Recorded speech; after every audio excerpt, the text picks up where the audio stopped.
to destroy a man, the first thing I would do is try to sow a sexual addiction into his soul.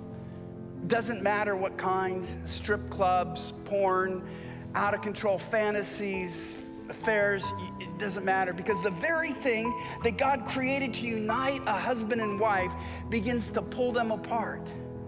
Because he knows it's only supposed to be for him and his wife, and if he has any sexual experience apart from his wife, here's what I've seen happen time and time again, and men, you have to be careful for this. Eventually, a guy who learns to enjoy any form of sexual release apart from his wife begins to resent his wife's presence, because when she's there, he can't act out. And guys, the way our brains work with neuroplasticity and all of that, when we start to do something and we get something as powerful as an orgasm, we start to prefer it. It just becomes the pattern, the grooves that we set in our brain. And so God created sex.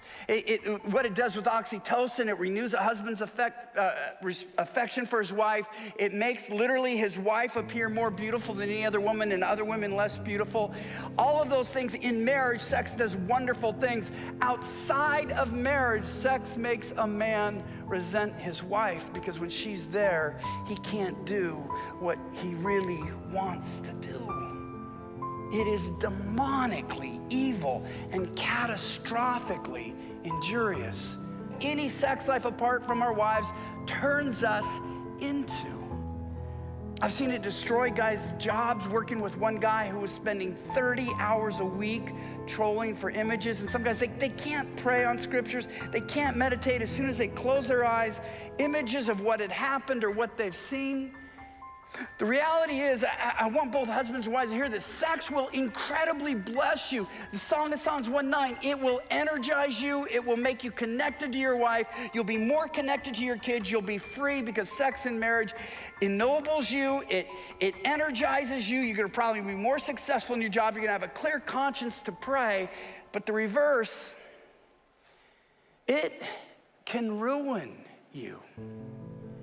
And it's why I tell couples it's worth the effort to make it work. Because when I've seen couples give up, they just say, well, this sex is frustrating, it's humiliating, we have different things. Instead of work through those issues, that we can live without what God designed us to live with.